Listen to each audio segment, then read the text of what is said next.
desse mito que nos é a todos tão caro. Eu sou a primeira fã de carteirinha do mito do Rei Arthur. Gosto demais.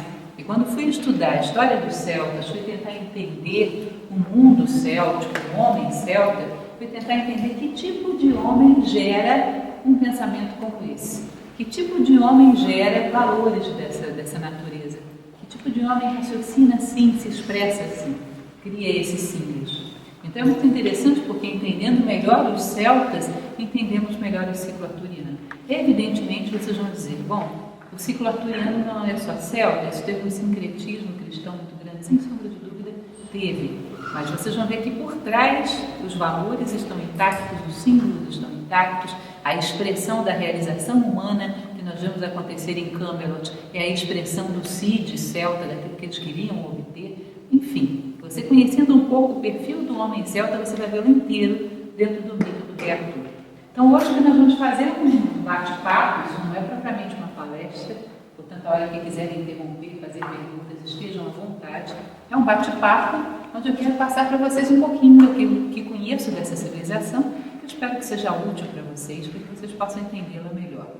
Nós temos em geral no nosso currículo escolar, no Ocidente, pelo menos em termos daquilo que fazemos em Brasil, não sei exatamente como é nos outros países, nós temos uma tendência a focar o estudo da história da humanidade prioritariamente em certos povos, que não digo que estejam errados, porque de fato o estudo desses povos é fundamental. Então, quando em antiguidade falamos sobre Grécia, sobre Roma, sobre o Egito, é muito importante que estudemos esses povos, sem sombra de dúvida.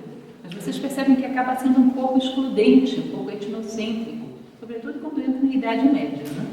Idade Média, que você foque em Grécia e Roma, vá lá, justifica-se, porque eram brilhantes. Mas na Idade Média, você focar a sua atenção num povo que naquele momento era o mais primitivo do mundo, é difícil, mais primitivo eu não digo, mas um dos. Porque qualquer lugar que você olhasse na Idade Média, você veria coisas mais interessantes acontecendo do que na Europa Ocidental. Vamos e venhamos. Se você for para a China, for para o mundo árabe, vier para o mundo pré-colombiano, qualquer lugar que você for, você vai ver coisas mais interessantes acontecendo. Então, acabamos tendo uma visão um pouco excludente. Então, quando se trata de povos como os celtas, nós pegamos e utilizamos um título comum para celtas e uma série de outros povos que vêm depois, como os escandinavos, os vikings, bárbaros. São todos bárbaros. Então, bárbaros, você enquadra todo mundo aí dentro, como se fosse uma massa amorfa que não tem nada a ensinar. Quando nós nos aprofundamos um pouco mais no conhecimento dessas civilizações, vamos perceber que eles, de fato, têm muitas coisas interessantes. Ah, mas eram bárbaros ou não eram bárbaros? Os romanos diziam que eles eram bárbaros. É certo, os romanos classificavam os celtas como bárbaros. Mas por que diriam os romanos de nós? Existe um livro de um escritor romano chamado Tácito, não sei se vocês já ouviram falar, se chama Germânia. Ele não escreve sobre celtas especificamente, escreve sobre germânicos, sobre escandinavos e germânicos. Mas é interessante porque ele tem uma visão onde ele procura valorizar os aspectos positivos daquilo que se considerava na época como bárbaro. E ele faz uma lista de quesitos, aproximadamente 10 quesitos, que eram considerados naquele momento pelo cidadão romano como características de um povo bárbaro. Desde desrespeito à população civil em guerra, desrespeito a idosos, um monte de elementos que ele considerava como sintomas de barbárie, desrespeito a laços sanguíneos para efeitos de matrimônio, enfim, um monte de elementos que se considera falta de ética de guerra, elementos que ele considerava como sintomas, indícios para se classificar um povo como bárbaro. É curioso porque se você for pegar povos como os celtas, como os próprios vikings que vêm depois, eles enquadram em vários desses elementos, em vários desses itens. Digamos, são 10 itens. Os celtas devem enquadrar em 5, 6, talvez os vikings em 7. A nossa civilização moderna é em 9 e 10. É isso mesmo. A única coisa que eu acho que a gente não enquadra ali é canibalismo, esse mesmo eu não sei se em todos os lugares. Em 9 e 10. Então, vejam bem, no momento histórico que nós estamos, considerando uma visão predadora do homem como uma mercadoria a mais, como um objeto de uso a mais, nós não estamos muito para estar criticando ninguém como bárbaros. Não estamos nessa condição de estar expondo nenhum povo a esse título, excluindo dele a possibilidade de nos ensinar alguma coisa. Celtas têm sim muitas coisas interessantes a ensinar. E um pouquinho disso que eu gostaria de deixar com vocês hoje. A gente conhecer um pouco a história básica, a gente tem certos mitos, por exemplo, onde muita coisa a gente não conhece. A gente acha, por exemplo, que Stonehenge, que é aquela construção que faz tanto sucesso, que até hoje existe na Inglaterra, que se tornou centro de um monte de cultos New Age, né? Bom, Stonehenge não é celta, é pré-celta. Quando os celtas chegam ali, eles já estavam. Stonehenge é datado em aproximadamente 2600 a.C. Os celtas ainda não estavam ali. Eles simplesmente criam uma história em torno daquilo a partir do que eles ouvem das pessoas que eles encontram ali. Então, os celtas, na verdade, têm alguns mitos, algumas coisas que não conhecemos tão bem, que é interessante conhecermos. De onde vem esse povo? Falando de maneira bem sumária, porque se formos retroceder temos que ir muito longe, nós vamos perceber que em um determinado momento houve na Europa uma concentração de povos que não eram etnicamente homogêneos, mas cultural e linguisticamente tinham uma certa homogeneidade, que é aquilo que se chama de indo-europeu. Essa nomenclatura indo-europeia é mais voltada para o aspecto linguístico do que propriamente para o aspecto étnico. Era um conjunto de povos que, num determinado momento, viviam numa região próxima, sul da Rússia, em torno do Mar Cáspio, e que compartilhavam de valores, de uma língua bastante semelhante, e que, por todo um processo de explosão demográfica, mudança climática, em determinado momento, várias diásporas foram acontecendo. E levas desses povos foram saindo daí. Quando estudamos Índia, por exemplo, Mahabharata, sabemos que uma das levas dessa diáspora indo-europeia foram os indianos. Pode parecer absurdo para vocês que povos como vikings ou povos como celtas têm algum parentesco com indianos, e na verdade houve muita mescla, muita miscigenação ao longo do caminho, mas originalmente tinha sim. Tanto que vocês vão ver valores quando a gente compara, símbolos quando a gente compara, são muito semelhantes numa tradição e em outra. Eram povos indo-europeus. E desses indo-europeus saíram muitas levas de povos que foram então se espalhando pela terra. Os celtas são uma dessas diásporas indo-europeias. Que em algum momento, várias levas de povos, é importante que entendamos isso, nunca houve uma unidade política entre os celtas. Havia um sem número de povos. E assim mesmo os celtas eles eram tão... Bom, uma característica que dizia Júlio César, ele não dizia sem razão, é que o traço característico do caráter de um celta é a rebeldia. Eles eram rebeldes mesmo por definição. Então, ainda que houvesse vários povos, por exemplo, sênones, euvécios, uma das coisas mais complicadas que tem hoje em dia é você localizar uma equivície pessoal. E de repente os sênones resolviam um pedaço, resolvia ir para o outro lado da Europa e continuava com o mesmo nome. Aí você vai dizer, os sênones eram de tal região. Não, de repente você encontra um pedaço deles lá do outro lado. Eles não eram muito sujeitos, não tinham muito esse aspecto de uma organização política centralizada.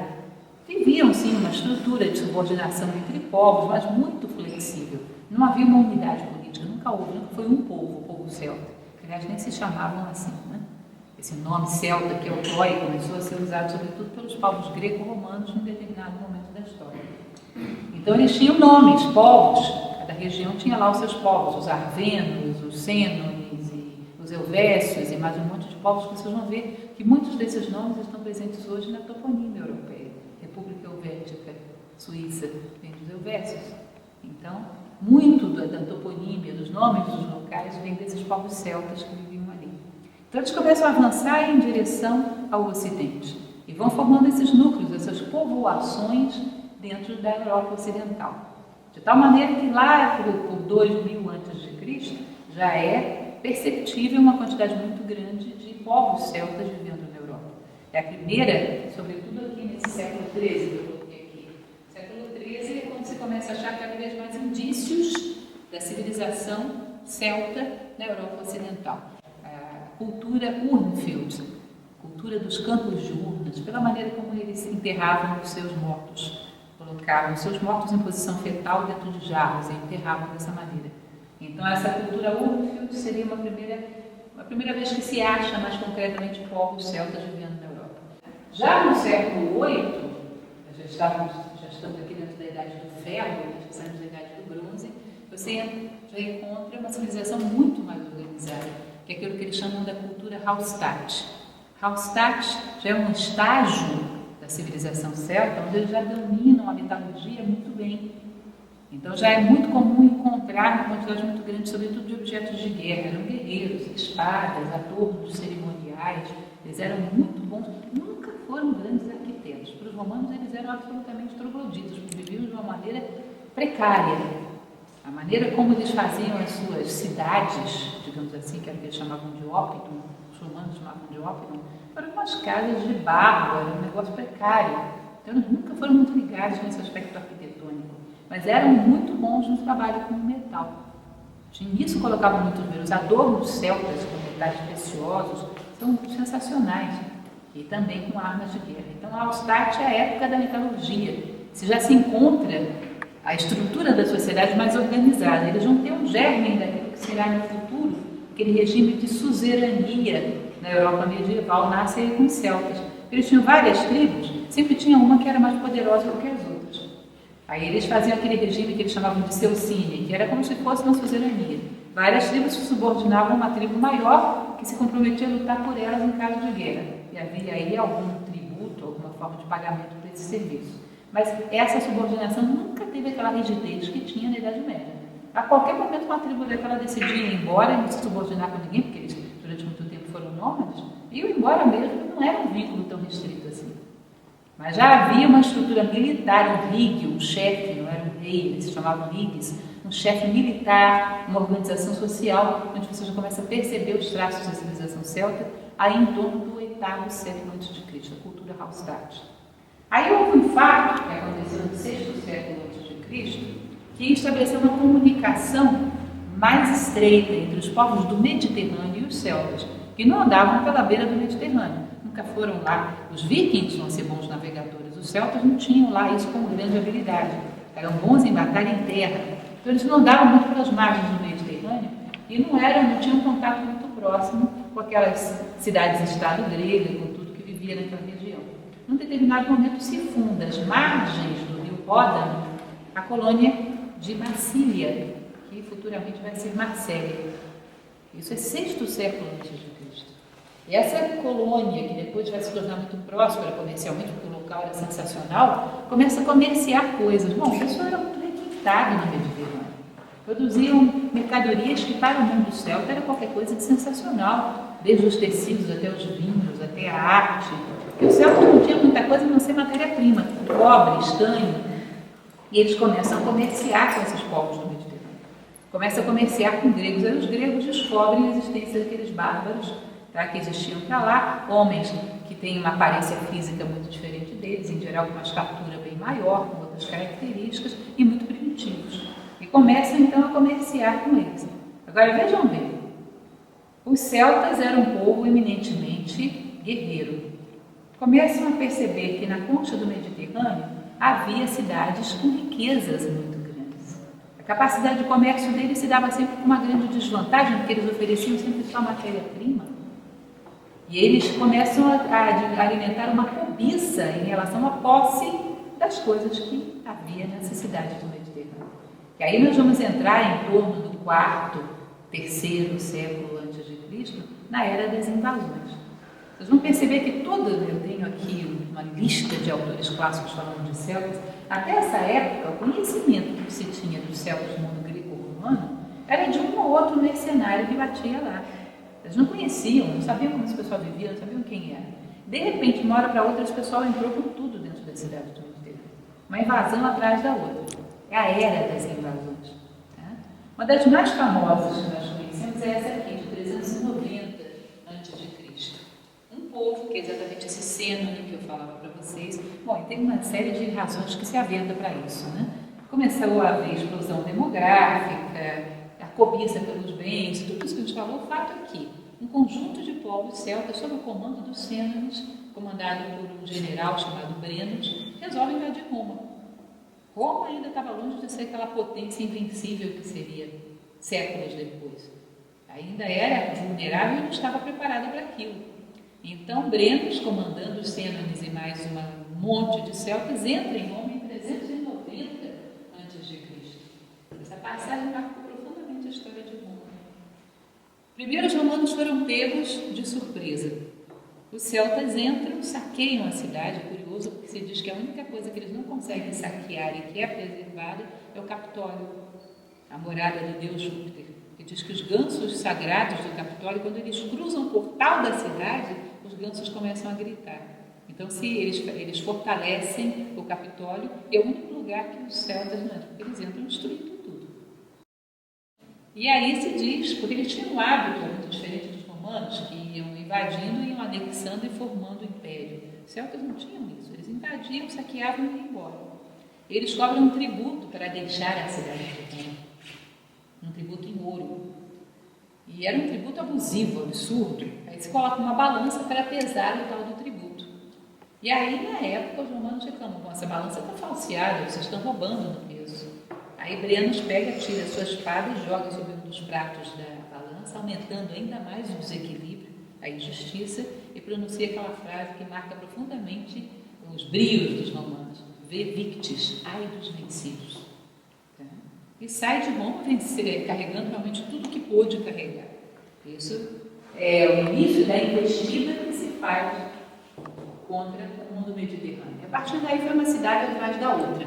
Foi a época mais aguerrida dos celtas.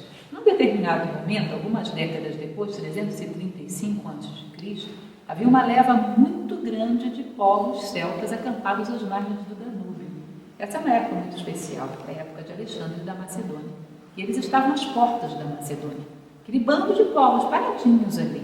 É tão curioso isso, essa engenhosidade. Parece que esses homens, esses grandes guerreiros, sabem com quem estão lidando. Quando eles vão investir contra a Macedônia, era Alexandre que estava lá. Eles simplesmente acampam e ficam esperando, décadas, esperando ele morrer. Eles não entram na Macedônia enquanto Alexandre está lá. Não entram. Vocês veem o nível de esperteza, sabem com quem estão lidando. Eles acampam às margens do Danúbio e ficam esperando. E Alexandre, precavido, pega, monta o seu cavalo, vai com a sua embaixada lá para poder conversar com aquele pessoal, ver o que eles estavam fazendo, o que vocês querem. Porque os celtas, a fama deles não era das melhores, eram guerreiros, todo mundo temia, porque eram realmente muito fortes em batalha. Acampados às portas da Macedônia, o que vocês querem? Aí Alexandre vai lá. Aí ele é recebido por uma embaixada de druidas, era sempre assim, os druidas sempre iam à frente dos exércitos. Ele é recebido por uma embaixada de druidas e os druidas afirmam para ele: não precisa se preocupar, nós somos só de passagem. Nós estamos acampados aqui, reunindo provisões, vamos para a Síria, vamos para não sei onde. Não precisa se preocupar, de fato eles cumprem a palavra, eles não saem dali enquanto Alexandre não morre.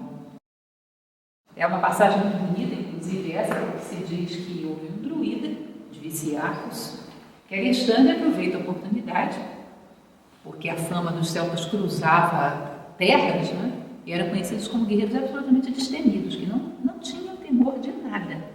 Aí Alexandre aproveita e vira para esse de Viciacos e pergunta: vem cá, já que a gente está conversando, deixa eu te perguntar um negócio.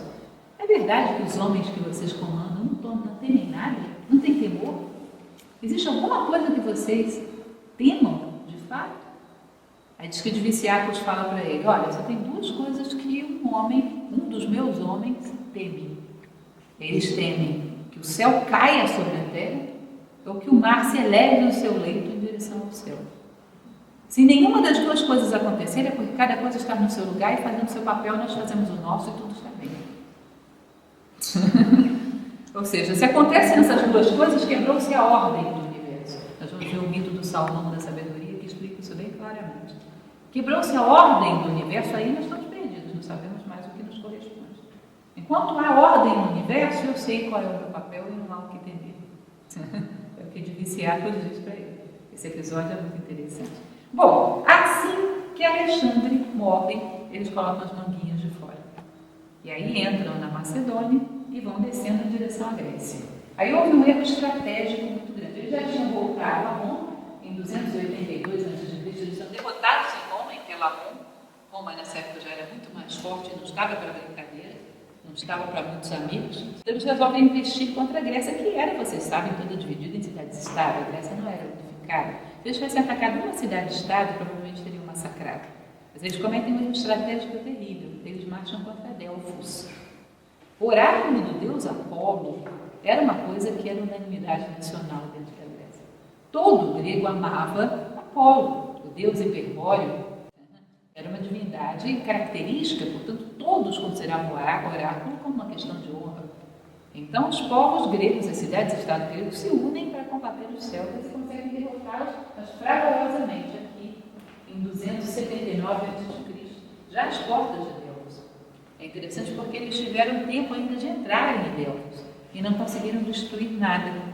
Se diz que uma sacerdotisa, uma pitonisa de Delfos, alguns anos antes, disse isso, porque os gregos viviam se gabando do fato de que Delfos era inexpugnável. E ela teria dito, olha, vão entrar aqui. E só não vão ser destruídos não pelos guerreiros gregos. Esse templo não vai ser destruído, não vai ser protegido pelos guerreiros gregos. Vai ser protegido pelas virgens brancas. Ninguém entendeu nada. Negócio de virgens brancas. E, de fato, quando os celtas se aproximam de Delfos, cai uma nevasca que encobre todo o santuário, que é algo raro considerando o clima local. Delfos é completamente coberto por neve. E simplesmente os celtas não veem onde ia Delfos. E não conseguem destruir e profanar o templo por conta disso. E são derrotados fragorosamente. Um detalhe que é curioso, que vocês vão perceber, 279 investida contra Delfos, 390 investida contra Roma. São 111 anos, não é isso? O que é curioso é que se descreve dentro da história como se ambas as investidas tivessem sido feitas por um único homem, que é Brennus, esse grande chefe militar. Impossível. Não tem como. Então, o que se aventa, às vezes, como possibilidade é que talvez esse Brennus seja simbólico, fosse um deus branco. Ou seja, se eles lutam em nome de um deus e comandados por um deus, talvez tivesse aí alguma característica de guerra santa, né? Porque pelo que o Celta se uniu? Não se uniu por nada. Por alguma razão, todos esses povos se juntaram para fazer essa investida contra os povos mediterrâneos. É impossível que seja o mesmo Vênus. O fato é que, a partir dessa derrota em Delfos, eles começam a retroceder. Vai acontecer um detalhe curioso, que uma parte deles ainda se dividem. Uma parte retorna aos seus locais de origem e uma parte começa a marchar em direção à atual Bulgária, funda ali um reino, que é o reino de Tilis, que vive menos do que um século, e uma parte cruza o Mediterrâneo e vai para a Síria. Ele combate o rei da Síria, na época que era o rei Antíoco I, e é derrotado por esse rei. Porém, o rei Antíoco I cede um local na Síria para que eles fundem uma colônia. E esses celtas passam a viver ali e formam aquilo que a gente conhece da colônia dos Gálatas. Lembram das epístolas de São Paulo aos Gálatas? Esses Gálatas que vivem na Síria foi exatamente uma investida celta dessa época, depois de Delfos, um conjunto de celtas que vão até a Síria e combatem o rei e se estabelecem ali. E é ali que eles vão receber chamadas epístolas aos Gálatas, que o apóstolo Paulo, muito tempo depois, vai escrever. Certo?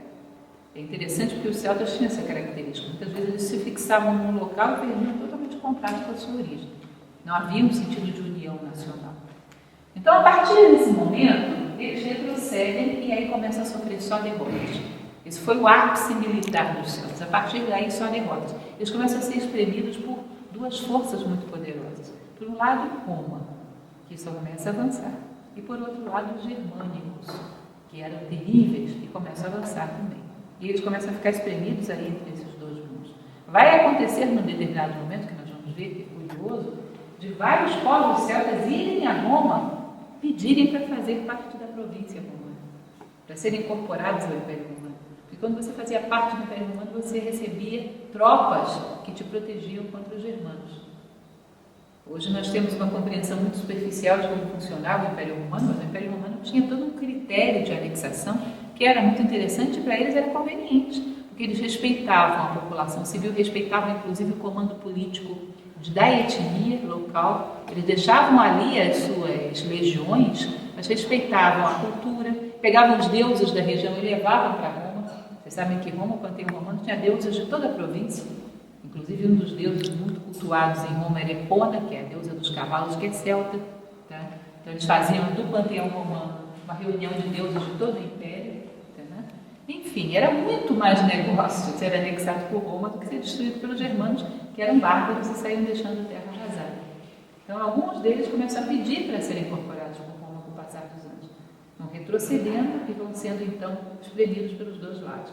Em 125 a.C., toda a Gália Cisalpina, ou seja, para cá dos Alpes, virou província romana. E alguns povos da Gália Transalpina também começaram a se manifestar no sentido de serem anexados por Roma. Aí acontece um fato muito curioso, em 61 a.C. Essa é a época do primeiro triunvirato em Roma, né? César, Crasso e Pompeu. É uma época em que aconteceu uma migração em massa do povo helvécio. Esse povo comandado por Vergingétorix é interessante porque ele resolveu, de uma hora para outra, contar toda a população dele, fazer um censo populacional e tirar todo mundo de onde ele vivia e levar para outro lugar. O Celta tinha mania de fazer isso. Ele faz um censo muito preciso de quantos eram os helvécios e resolve que tirar os helvécios dali e levar para o outro lado dos Alpes, atravessando a província. Então, vários povos da província romana, uma delegação de druidas, vai a Roma pedir a Roma que os proteja da chamada rebelião de Vergingétorix. Porque se Vergingétorix passasse por ali, saía destruindo tudo, porque isso não era brincadeira. Por onde eles passavam, eles iam deixando terra arrasada. E aí pedem ajuda de Roma. Quem que Roma manda? Júlio César. E aí começam as guerras gálicas. Já ouviram falar de um livro chamado Comentários às Guerras Gálicas, escritos por Júlio César? Muito interessante, bonito. Vocês vão perceber. Bom, a fonte mais fidedigna que tem para você saber sobre celtas são romanos. Que pode parecer para vocês, bom, mas não eram inimigos deles? Como é que eles vão me dar informações sobre celtas se eles não gostavam deles, eram inimigos? A coisa não é bem como a gente pensa. Homens como César eram de um critério para avaliar os seus adversários. Muitas vezes ao longo da Guerra Gálica ele elogia os celtas. É uma fonte bem interessante, muito curioso. Ele fala coisas muito interessantes que nos ajudam a entender melhor o espírito do povo celta. Então, Júlio César é chamado para combater essa rebelião, esse levante de Vergingétorix, que é o levante dos helvécios. É curioso porque também, dessa vez, é a primeira vez que existe uma penetração de druidas na cidade de Roma, no seu auge, no seu esplendor, e diz que quem recebeu esses druidas foi nada menos do que Cícero. E Cícero teria conversado com alguns desses druidas e teria ficado ele impressionado de saber que haviam homens entre aqueles que eles conheciam como bárbaros, dotados de tanto conhecimento, de uma sabedoria espantosa acerca da ordem, do mundo e dos homens. Entendeu? Ele teria se surpreendido com a sabedoria dos druidas. Então Júlio César começa toda a sua investida. Primeiro ele vai enfrentar o Vergingétorix em Bibracte, né, aquela famosa batalha. Aliás, dizem as más línguas da antiguidade que Pompeu já mandou César para lá porque queria se livrar dele mesmo. Que manda ele com uma legião que era muito inferior aos povos com os quais ele ia guerrear. Numericamente, ele guerreou com um número de homens sempre inferior aos seus adversários. E só teve vitórias, de ponto a ponto. É uma coisa interessante, essa primeira batalha de Bibracte, que os celtas, vocês vão perceber, a gente vai falar um pouco mais sobre isso, eles têm uma estratégia muito psicológica, muito intuitivos, eles não são racionais como os latinos. Então eles trabalham muito com a estratégia de intimidação do inimigo. Acho que as frentes de batalha dos celtas era uma coisa de louco, porque eles de longe caminhavam para a batalha fazendo todo o barulho que eles conseguiam produzir. Eles tinham uma espécie de uma flauta que eles chamavam de sirinx, que diz que ele fazia um barulho agudo que se ouvia longe. E toda a linha de frente dos celtas, eles tinham já uma estratégia para poder intimidar o inimigo. Eles eram homens muito altos. Já pela estatura deles, vocês vão convir que o homem latino não é dessa estatura toda. E o celta, em geral, eram homens de grande estatura, e eles tinham o hábito de guerrear toda a linha de frente, que eram os guerreiros especiais, que eles chamavam de mais bravos, guerreavam totalmente despidos, com o corpo todo pintado, e eles pegavam a própria urina e faziam uma crina, tipo aquele cabelo de pano, tá, todo espetado para crina, e a única coisa que eles usavam era um colar em volta do pescoço, um colar de ouro. Os celtas, eles tinham uma concepção de que os druidas tinham dele, toda a estrutura da sociedade celta era em função dos druidas, não tenho dúvida, eles eram a autoridade. Eles acreditavam que os poderes de um druida eram tamanhos que qualquer forma de morte eles eram capazes de reverter, menos quando se separava a cabeça do corpo. Eles usavam esse colar enroscado de ouro, diz que era para impedir que se separasse a cabeça do corpo. Então imaginem vocês, aqueles homens, e diz que eles vinham gritando feito uns loucos, e uma das coisas que eles faziam era desafiar pessoas do outro exército para um combate singular antes da guerra. Então eles faziam de tudo para poder realmente intimidar o inimigo. Agora imaginem vocês o que são as legiões de César confrontando esse pessoal. Mais gente do que eles, maiores do que eles, gritando feito uns loucos, com uma aparência estranhíssima, parecendo uns bichos. Diz que as legiões de César, quando confrontam pela primeira vez, porque não conheciam os celtas praticamente, quando confrontam os celtas e Migráctes, contando o próprio Júlio César, né, diz que eles olham para aquilo, ficam assustados e começam a retroceder, começam a dar para trás. Que era exatamente o que eles queriam, né? Diz que César pega, que Roma tinha o hábito de ir com todos os seus estandartes, né, todos os seus símbolos à frente, inclusive a águia dele. Aí o César diz que pega um desses estandartes e diz: olha, se vocês quiserem retroceder, podem retroceder à vontade, mas deixa os símbolos de Roma, que os símbolos de Roma nunca retrocedem, e parte sozinho para cima deles, sozinho. Aí que os romanos vão deixar César ser trucidado. César era um personagem super carismático, né? Todos amavam César e vão atrás dele. E conseguem realmente ter uma vitória total sobre os celtas. Ainda vão ao encalço deles. Essa história é muito interessante. O César, esse livro é escrito em batalha, Comentários da Guerra Gálica. E ele, você imagina o que é uma pessoa estar combatendo durante o dia, numa batalha mortal como essa? Está combatendo um inimigo e à noite tecer elogios em relação a esse inimigo. Ele fala coisas muito interessantes. Ele diz: olha, são homens de uma bravura como eu nunca vi na minha vida, mas vão ser derrotados, porque lutam cada um por si. E as legiões romanas lutam como se fosse um só homem. E é assim que as legiões eram, absolutamente fiéis, absolutamente fiéis. Esse livro é toda uma aventura à parte, muito interessante. Tem uma passagem, porque uma das coisas que Roma considera como barbárie é saquear cadáveres em campo de batalha. Então César proibia isso rigorosamente. Uma vez que o corpo tombou, a única coisa que você pode tirar é a espada, porque o corpo não é mais teu inimigo.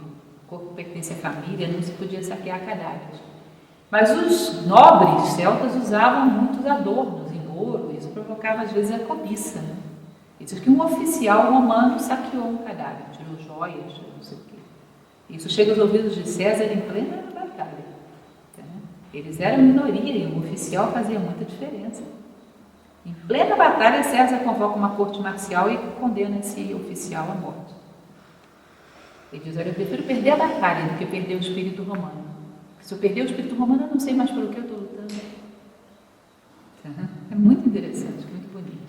E aí ele vai ao encalço dos celtas e consegue ter uma derrota grande uma vitória grande sobre os helvécios. Quando ele já tinha penetrado bastante na Europa, várias tribos, vários povos celtas pedem a ele ajuda, porque aí agora o inimigo era maior. Quem vinha se aproximando eram os germanos, comandados por Ariovisto, que era um grande rei, um grande general, que vinha avançando contra aquela região, Europa Central, a região de Lutétia, onde hoje é Paris, e vinha avançando Ariovisto com tudo. Aí ele resolve, com as suas legiões já longe de casa, ele resolve enfrentar a batalha contra os germânicos. Mais uma vez tem uma grande vitória contra os germânicos. E prossegue a batalha da Alsácia. Ele vence a Alsácia e aí, bom, agora que eu já venci tudo mesmo, ele resolve continuar. Fica autoconfiante, resolve continuar e vai avançando em direção ao Canal da Mancha, atravessa o Canal da Mancha e vai até a Bretanha. César, com as suas legiões, vai até a Bretanha, vencendo tudo que se interpõe no caminho. Mas aí, quando ele chega na Bretanha, ele recebe a notícia de que havia um povo, que eram os arvenos. Os arvenos eram um dos povos celtas mais fortes, porque eles cunhavam uma moeda que era usada por todo o mundo celta, praticamente. Portanto, eles eram um povo que tinha muita liderança pelo aspecto econômico. Esses arvenos, liderados por Vercingetorix, resolvem se rebelar contra as províncias que tinham sido incorporadas por Roma. Aí ele volta da Bretanha, combate o Vercingetorix e resolve aí voltar para Roma. É aquele episódio que nós estudamos lá no colégio, que ele vai voltando em Roma, coberto de vitórias.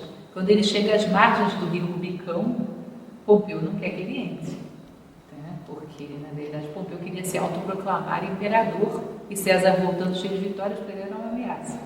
Aí lembram dessa história? Alia jacta est, a sorte está lançada. E ele entra em Roma em triunfo.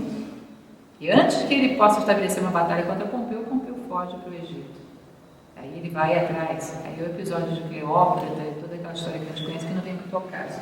Mas o fato é que César teria sido o primeiro, então, que leva Roma a ter a chamada, o povo céltico insular. Ele chega até a Bretanha.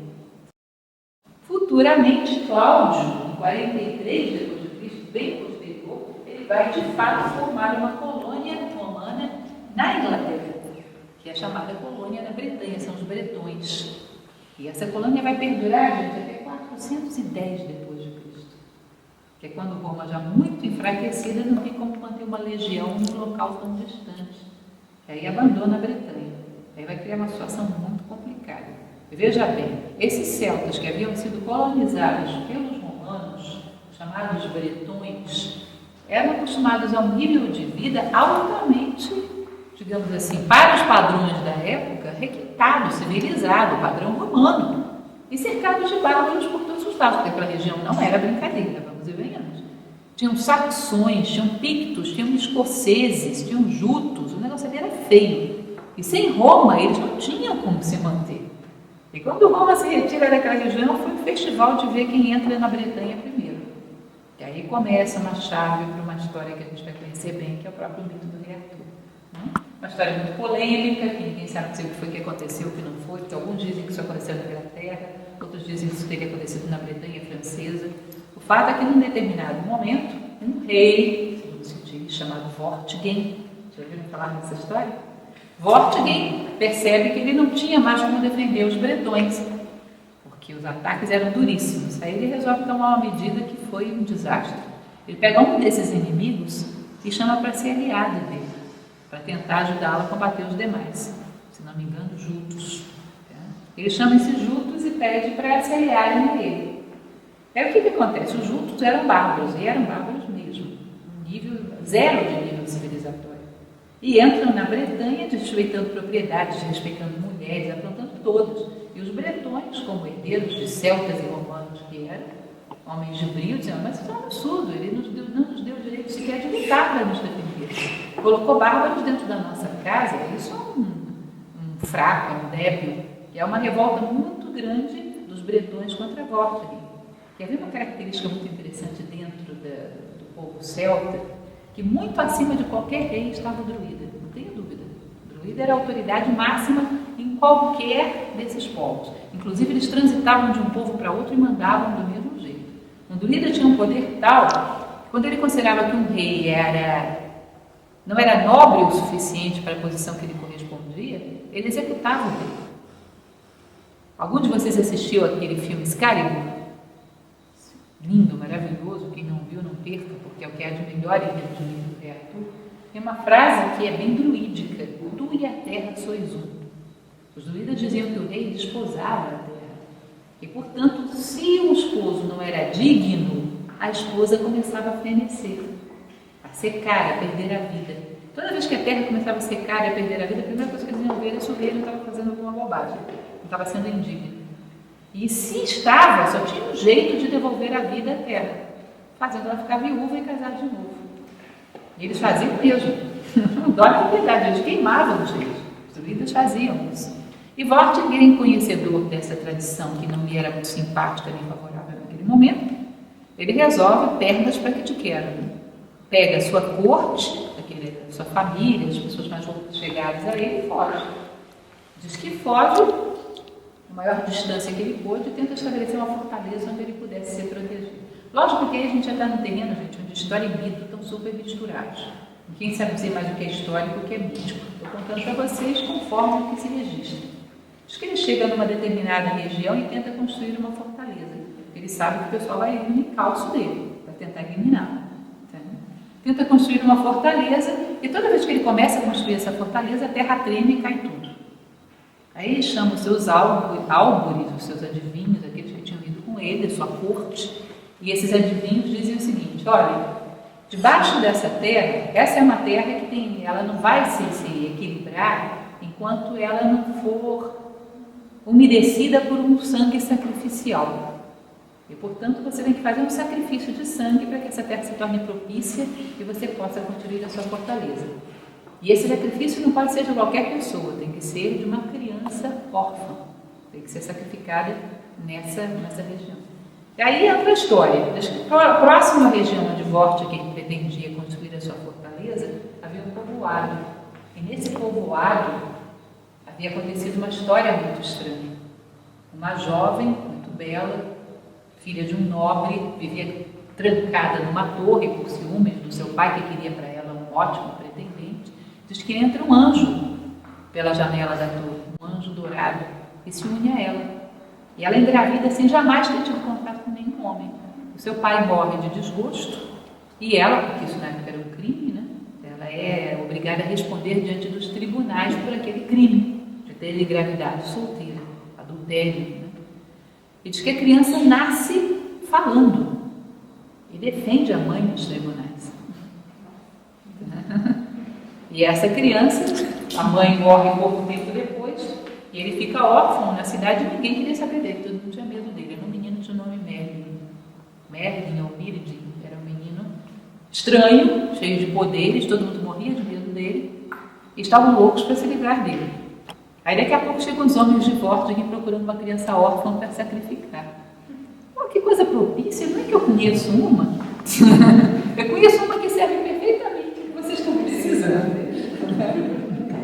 E aí indicam a eles o menino Merlin. E o menino, muito docilmente, nem discute, tá bom, vamos lá, é isso mesmo, sabedor de tudo, né? Já estava esperando por aquilo. Meio Deus, meio homem, filho de um Deva. Diz que quando ele chega nessa região, encontra o rei Vortigern e diz: olha, você pode me sacrificar à vontade, não vai adiantar nada. Esses teus álbuns não sabem de nada. Então você vai perder seu tempo. Na verdade, o problema é que debaixo das terras onde você está tentando construir essa fortaleza, 2 dragões lutam. Um dragão vermelho e um dragão negro, que é o dragão da tua família e a da família Pendragon, que são aqueles que serão teus sucessores na Bretanha e que vão vir atrás de você, esteja você onde estiver.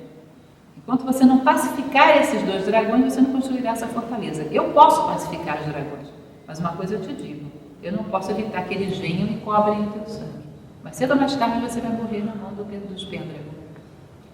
Bom, e Vortigern fica admirado de ver a sabedoria de um menino como aquele e toma ele como seu conselheiro. E Merlin consegue então fazer com que a terra se pacifique e é construída a fortaleza. Mas não conta a conversa, vai acontecer exatamente o que ele falou. Daqui a pouco chegam os Pendragon, tendo à frente Uther Pendragon, e esse Uther Pendragon vai derrotar o Vortigern e leva consigo Merlin. Merlin volta para a Bretanha com ele. Quando chega lá, a terra já tinha sido toda invadida, toda dividida, estava arrasada. E o sonho de Merlin era uma só terra, um só rei. Ele começa a preparar Uther Pendragon para ser o rei que unificaria aquelas terras. Só que quem seria o herdeiro dessa missão, na verdade, não seria Uther, seria o seu filho Arthur. Que aí é outra história que vocês vão ouvir na semana que vem. Apenas um gancho para vocês conhecerem como é que se entrelaça história e mito.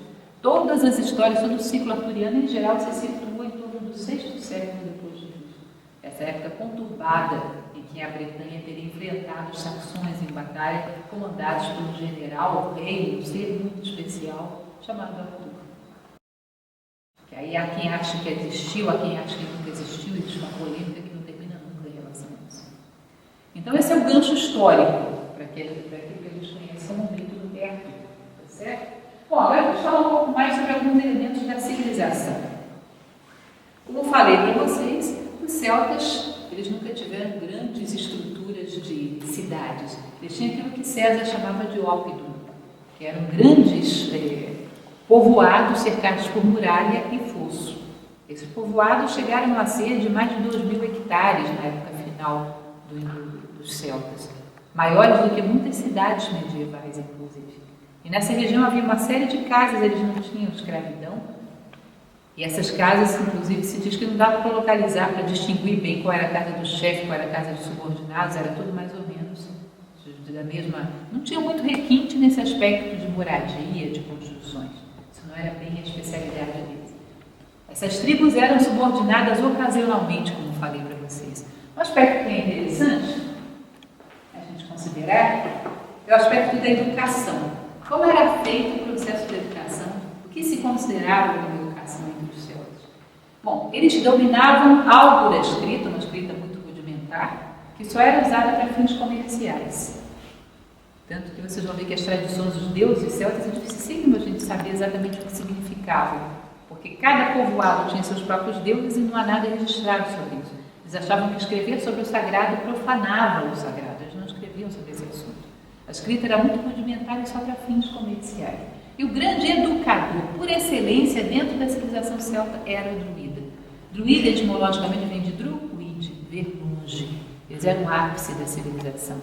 E eles tinham por hábito, numa determinada época, pegar todos os jovens para si, para passar para eles a arte da guerra, eles eram grandes guerreiros, e para passar a arte da magia para aqueles que têm vocação para tanto. Uma coisa que é curiosa, ainda dentro dessa estrutura do livro de Júlio César, uma das coisas que os romanos acham estranhíssimo é quando vão para a batalha contra os celtas e vêm os druidas na linha de frente. Os druidas, em geral, druida mesmo, era o ápice da hierarquia sacerdotal celta. Eles passavam por graus, eles começavam como bardos, depois se tornavam vates e, por fim, se tornavam druidas. Então, eram anciãos, às vezes muito idosos. Então, você imagina o que é você chegar no campo de batalha e você vê na linha de frente aquele bando de velhinhos? Que povo cruel, que maneira terrível de se livrar dos velhinhos. Que solução para resolver o problema da terceira idade. Olha, todo mundo na frente do campo de batalha. O que é isso? Porque para Roma havia toda uma estrutura, que é a estrutura política, o Senado vem de sene, senil, né? Os idosos eram colocados numa posição, para eles era um patrimônio, eram protegidos, eram preservados, e os celtas iam com os druidas na linha de frente. Eles pensavam, vamos ter covardia, botem esses velhinhos na linha de frente. Depois da primeira batalha, eles já começaram a perceber que os velhinhos eram os piores que tinham. Ninguém vencia aqueles velhinhos, eles eram terríveis como guerreiros, terríveis. E eles eram que treinavam os grandes guerreiros celtas para a batalha. Então, eles eram os grandes responsáveis pela educação dentro do mundo celta.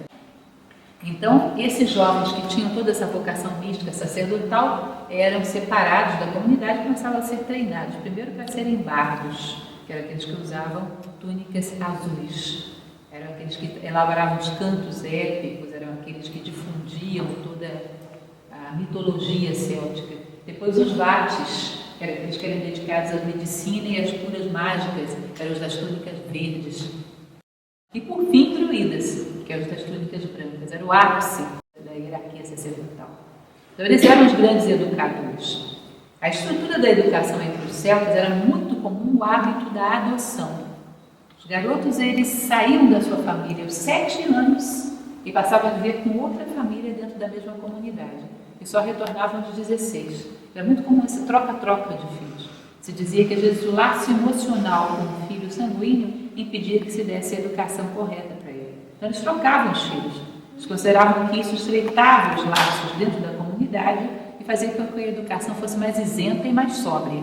Porque quando existe um laço de sangue, às vezes não se quer dar o tratamento que é necessário dar para formar homens com a fortaleza moral que eles consideravam necessária.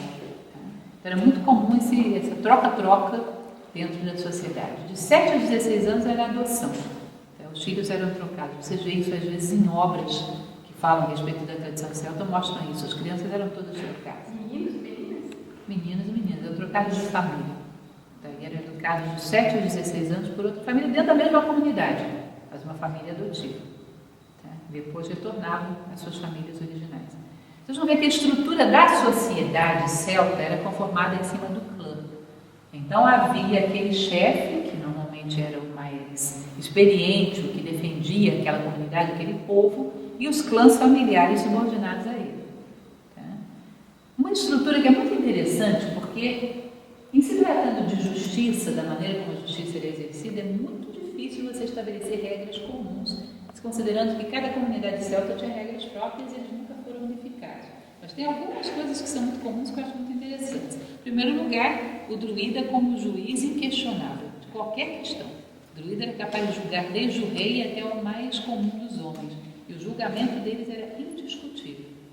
E outro era um hábito que vários desses povos tinham, que eu acho muito interessante também, inteligente.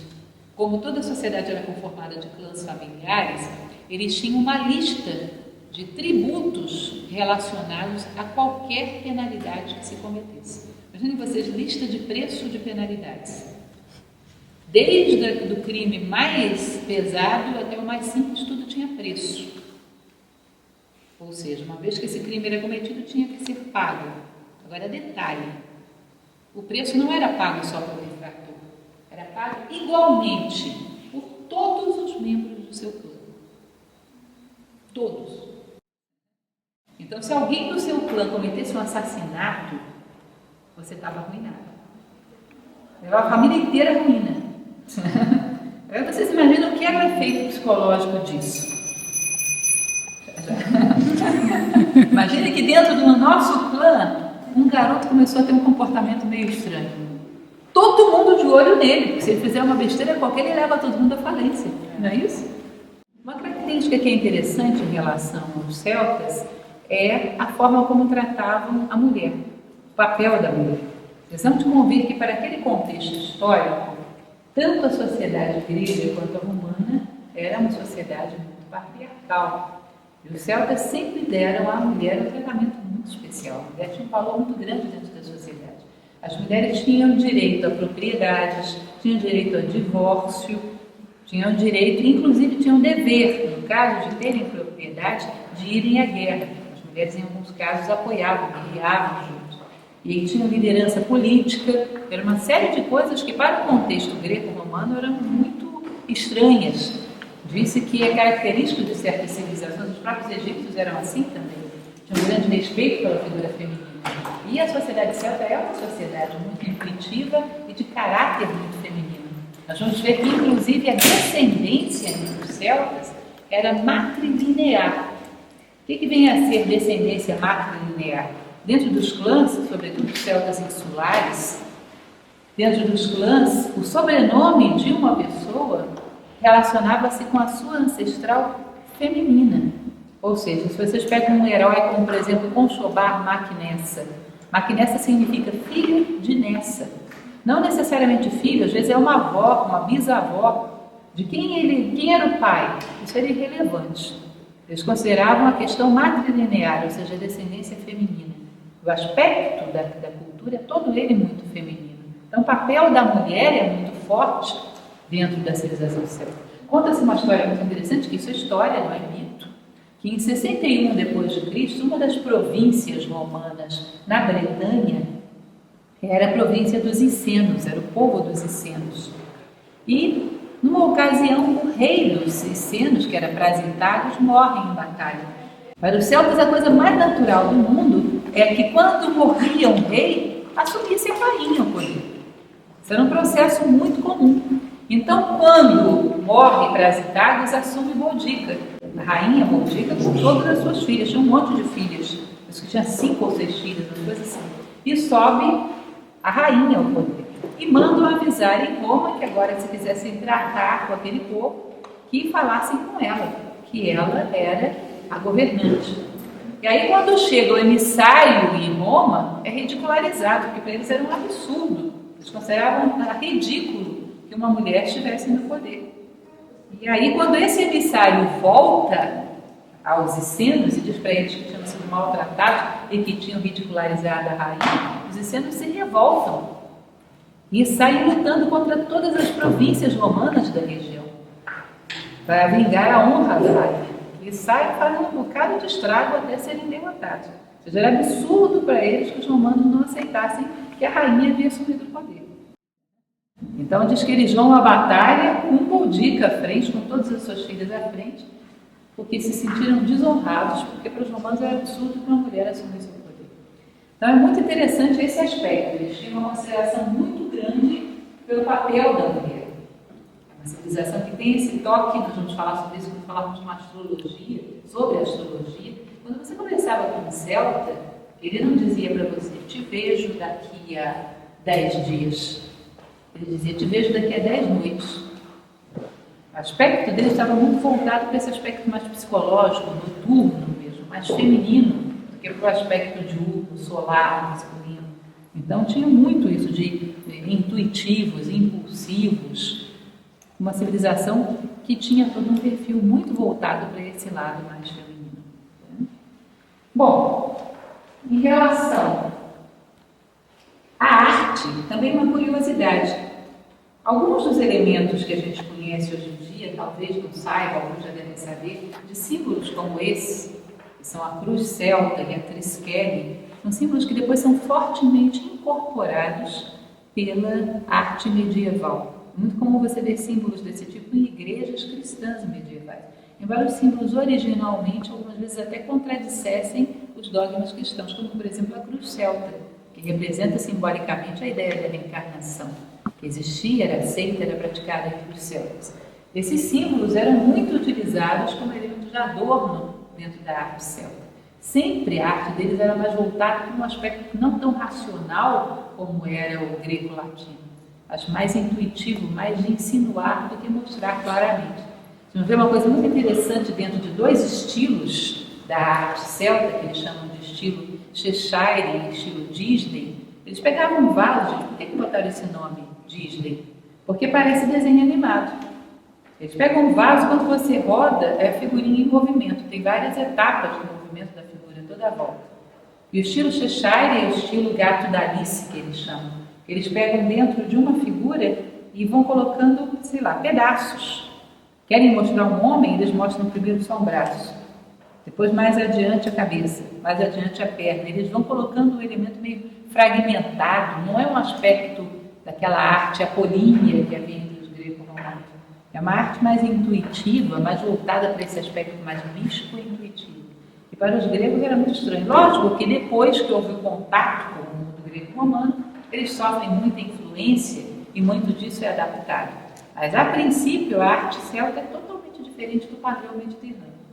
E alguns dos símbolos como esses aqui, como falei para vocês, houve toda uma prática na época da Idade Média, onde o cristianismo começa a se difundir entre os povos celtas, onde esses povos foram cristianizados, mas alguns valores persistem, são muito duradouros.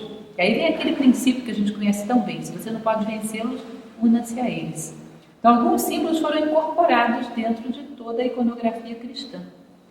Então, a cruz celta se tornou a cruz cristã. A triskelly, a espiral, se tornou um elemento decorativo cristão. A ideia da espiral é a ideia do eterno retorno. A ideia da triskelly é a ideia dos atributos do divino para eles, que são sempre trinos. Eles consideram o divino como trino, como ternário. E a ideia das três cruzes. Eles tinham três cruzes, que é chamado de Abred, Wenvet e Kelvin, que contam a história do universo. O resultado das três quando se unem dá essa cruz celta. Acho que a primeira cruz, que é a cruz de Abred, na verdade é um círculo vazio, um círculo de potencialidades. Isso é Abred. É quando o universo ainda não se manifestou. É o vazio, é o seio do divino, primordial. Num determinado momento, o universo se manifesta, ele gera espírito e matéria. Isso é Wenvet. É quando se estabelece a cruz do mundo, com braços de tamanho igual. Espírito e matéria se manifestam, ficam ali buscando a harmonia, girando sobre si próprios, buscando a harmonia. De tanto girar sobre si próprios, num determinado momento, essa cruz vai encontrar o seu lugar no seio do divino. Ou seja, ela vai ficar novamente circunscrita no seio do divino. De tanto girar na manifestação, os seres um dia encontrarão o divino, que é Kelvin, a última das cruzes, que é aquela cruz que nós vimos dentro do círculo. Então, representava toda a ideia da cosmogonia deles, que teria sido ensinada pela Tuatha de Danann, o fato de que o universo, a princípio, é vazio, depois nasce espírito e matéria, e os seres ficam prisioneiros, girando no espírito e na matéria, até que encontrem o seu lugar, é a reencarnação. Esse círculo girando sobre si próprio forma como se fosse uma espécie de uma suástica, né? Girando sobre si próprio, até que encontra o seu lugar novamente dentro do seio do divino. E aí é a última das cruzes, que é Kelvin. Então, vocês percebam que dentro da simbologia cristã seria um elemento estranho isso aqui, porque a princípio a escolástica medieval não acreditava na reencarnação. E a cruz celta ela é resultado do encontro do divino após longas experiências prisioneiras no espírito e na matéria. É o eterno retorno, é a espiral, tanto que ela é cheia de espirais por todo canto. A espiral é uma das figuras mais fortes dentro da decoração celta, dentro da arte celta. Eles acreditavam que poderiam sair daí atravessar esse círculo? Eles acreditavam que eles poderiam encontrar o seu lugar dentro do círculo, porque o círculo para eles é o divino, é uma representação do divino a circunferência. Diz que o homem, num determinado momento, encontrará o seu lugar dentro do divino, e aí a cruz para de girar, ela se estabiliza, ela encontra a eternidade. Tá? Ela se estabiliza quando ela encontra o seu seio, o seu lugar no seio do divino. Outra coisa que é muito interessante, que se comenta muito, você sabe que os celtas, em geral, eles não tinham templos. Vão ter, sim, já depois do período romano. Eles começam a adquirir dos romanos o hábito de construir templos. Mas na maior parte dos casos, as suas cerimônias eram no bosque, era na natureza. Eles chamavam de nemeton. E o culto era sobretudo ao carvalho. Eles tinham uma grande admiração pela árvore, e sobretudo pelo carvalho. E uma das coisas que era cerimonial, que se fazia todos os anos, era a cerimônia da corte do visco. Eles consideravam que o visco, que é o cogumelo que nasce enroscado no carvalho, ele tinha propriedades mágicas que poderiam curar quase tudo, porém só se fosse extraído da maneira correta. Então, num determinado momento, por ocasião do solstício, os celtas iam numa comitiva, sempre 3 druidas comandando. Eles pegavam uma foice que tinha uma forma de uma meia-lua e que tinha que ser feita de ouro. E aí se colocavam 2 druidas e o terceiro sobre o ombro deles. E faziam o corte do bicho. Tinha que ser necessariamente assim. Formar a triângulo, a tríade, o trino, os 3 atributos do divino. Então, 2 druidas se colocavam e o terceiro sobre o ombro deles. E cortava o bicho com essa foice. Uma foice que unia lua e sol. A forma de meia-lua e o dourado do sol. A união dos opostos, a união das dualidades. Tá? E aí se fazia o corte do visco. E esse visco eles diziam que tinha propriedades medicinais que eram capazes de curar quase tudo. Como já falei para vocês, os druidas tinham lá, eram considerados como tendo poder para fazer coisas que para nós são absolutamente excepcionais. Eram considerados magos, com grandes poderes, eram o ápice da hierarquia sacerdotal. Uma coisa interessante também é conhecermos, já que já começamos a falar disso, a astrologia celta. Os celtas eles não trabalhavam com as chamadas constelações primárias, essas 12 constelações que em geral nós consideramos como fundamentais dentro do nosso zodíaco. Eles só trabalhavam com constelações secundárias. Eles dividiam os seus anos em períodos de 10 dias. E cada um desses 10 dias era um signo relacionado a uma dessas constelações. Agora é curioso que cada signo ele estava associado ao mesmo tempo a uma árvore, as árvores eram todas sagradas para eles, né? E a uma lenda. Havia uma lenda para cada signo do zodíaco. Agora, como é interessante esse aspecto, como eles faziam isso.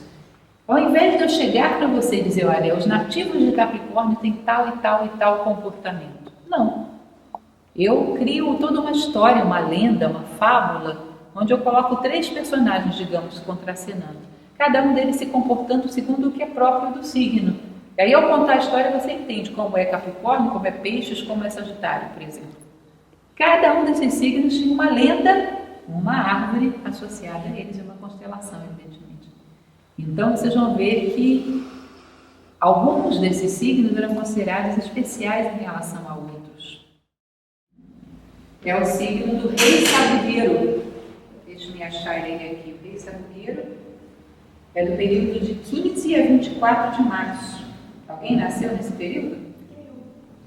Você é de 15? Você é uma rainha sabugueira?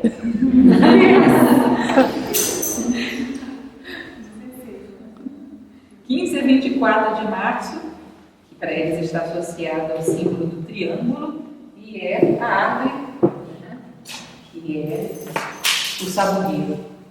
É interessante essa história do rei sabugueiro, eles consideram como o mais nobre dos signos do zodíaco, o signo real, o signo da natureza. E eles contam isso para expressar isso, eles expressam através de uma historinha. Disse que havia um reino onde esse rei, muito nobre, muito sábio, reinava com muita justiça. Acontece que a sua esposa, que era uma nativa de um outro signo, que eu não vou dizer qual é, era muito vaidosa dos seus atributos, da sua riqueza, da sua beleza, e um dia ela teria dito ao povo que a sua filha era mais bela do que a própria deusa das águas, que era Encoranda. Isso teria deixado o rei do mar vir revoltado por tamanha infâmia, tamanha heresia. Ele resolve lançar uma grande tempestade que devasta aquelas costas e provoca muitos estragos, muitas perdas, muitas vítimas naquele reino. E isso não cessa, as condições do tempo não cessam. E vão havendo mortes e destruições. Aí o rei resolve consultar um oráculo para ver como é que ele poderia acalmar, aplacar a fúria dos deuses. E esse oráculo diz a ele que ele deveria levar a sua filha para o alto de um rochedo, que no alto desse rochedo, de repente, surgiria do mar um monstro, e esse monstro devoraria a sua filha, e que só assim se aplacaria a ira dos deuses. Por curioso, vocês vão ver que é muito semelhante ao mito grego. Lembra? É o mito do Perseu e Andrômeda. Para Perseu e Andrômeda é exatamente isso. Mas aí é difícil saber quem foi primeiro, né? Mas aí se diz que esse rei, toda a população fica revoltada, porque na verdade se o oráculo pedisse a rainha, todo mundo aceitaria bem. Mas a princesa, que culpa tem disso? Que responsabilidade tem sobre o que aconteceu? Todos consideram injusto. E o rei sereno diz, não existe injustiça. A ordem do universo é inexorável e não comete erros. O que tiver de ser, será justo. E ele vai tranquilo e calmamente levando a sua filha até o local que tinha sido pedido. Todos em polvorosa, ele é o único que permanece sereno. E aí, quando a sua filha é deixada no alto desse rochedo, aparece um herói alado, como Perseu, que vence esse monstro e se une à princesa, e todos são felizes para sempre. Agora, o que é interessante da história? Por que se considera esse rei tão especial? Se diz que só tem condições de reinar um ser cuja confiança no divino é tão profunda que, diante da maior adversidade, ele não duvida. Um homem que, quando toca nos seus interesses pessoais, ele duvida da lei do universo, ele não tem condições de reinar. Só tem condições de reinar sobre os demais um homem que reina absolutamente sobre si mesmo. Ou seja, que jamais duvida ou hesita em acreditar que o universo tem lei e em obedecê-la. E é sereno, porque para ele não existe nenhuma margem de dúvida que a justiça sempre será estabelecida, porque o universo é ordem, é cosmos. Um homem que duvida do cosmos é incapaz de promovê-lo entre os homens. Um homem que serve ao cosmos, sem dúvida, sem hesitações, é capaz de promovê-lo entre os homens.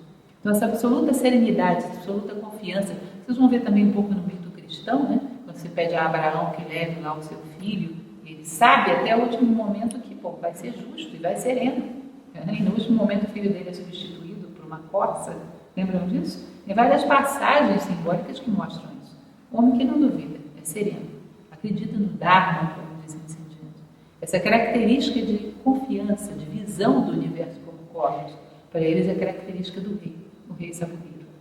Então, cada uma desses signos, ele é caracterizado por isso, por um personagem, uma história, uma árvore e um período de 10 dias.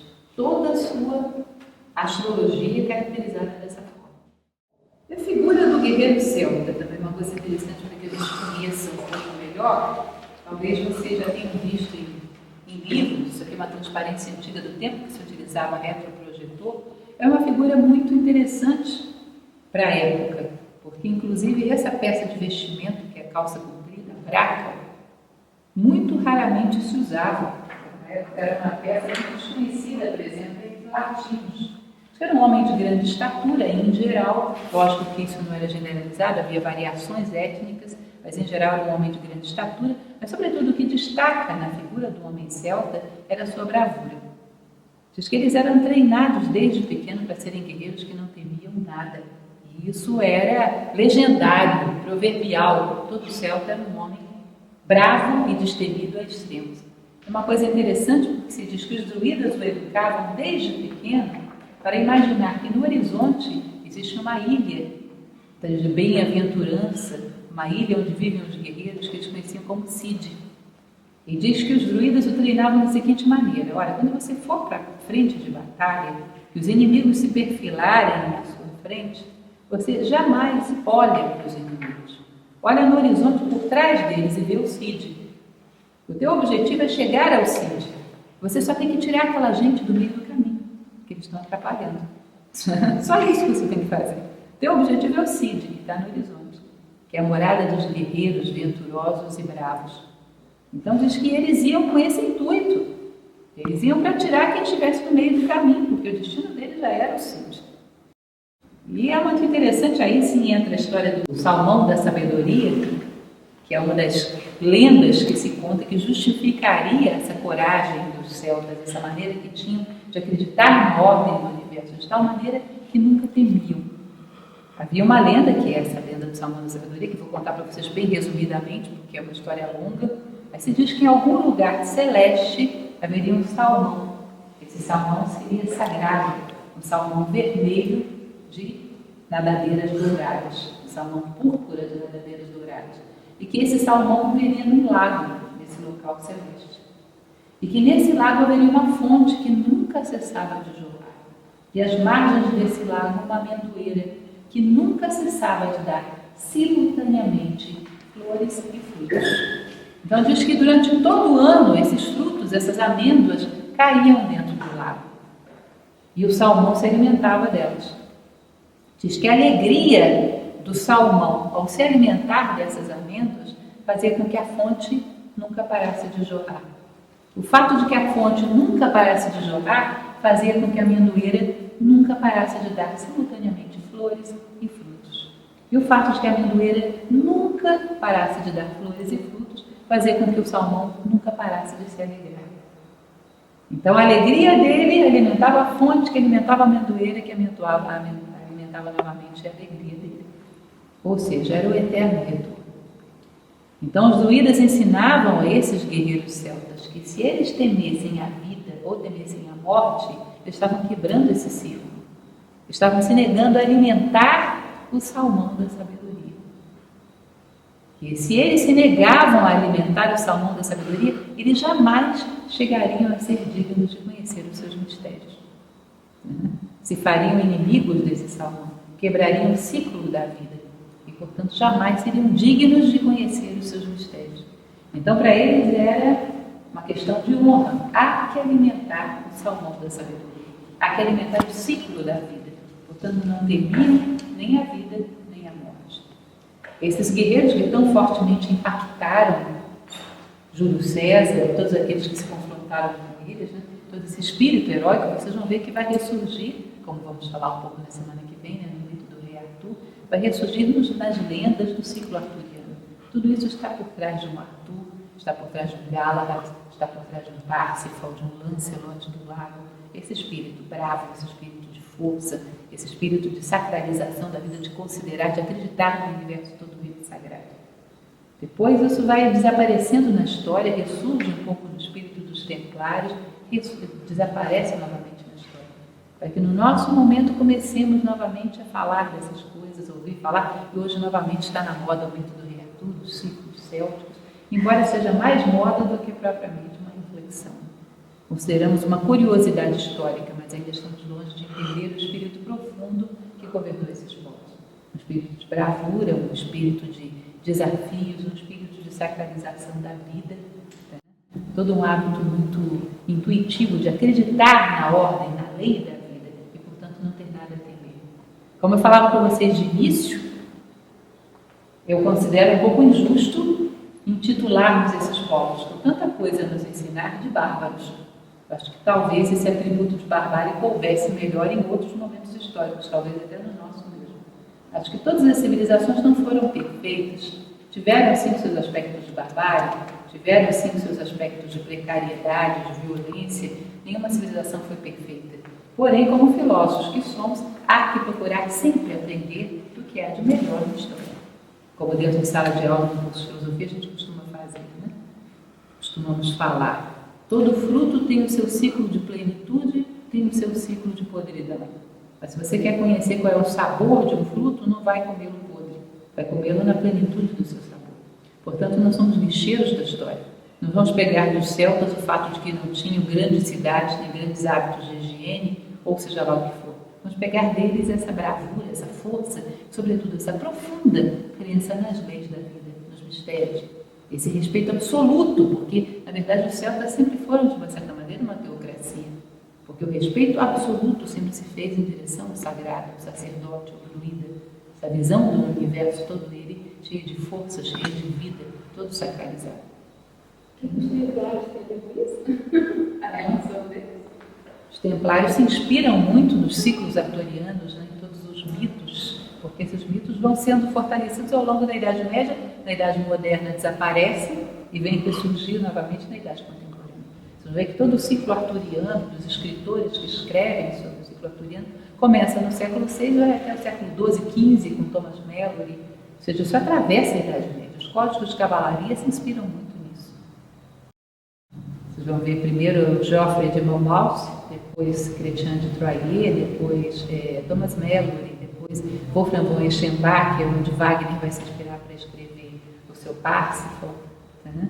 Isso aí vai se estendendo por mais de 10 séculos, mais de 10 séculos de escritores se inspirando no mito arturiano. E inflama a imaginação dos cavaleiros, dos códigos de honra de cavalaria, atravessa todo um milênio. E quando os templários retomam esse ideal de bravura, de honra, de cavalaria, também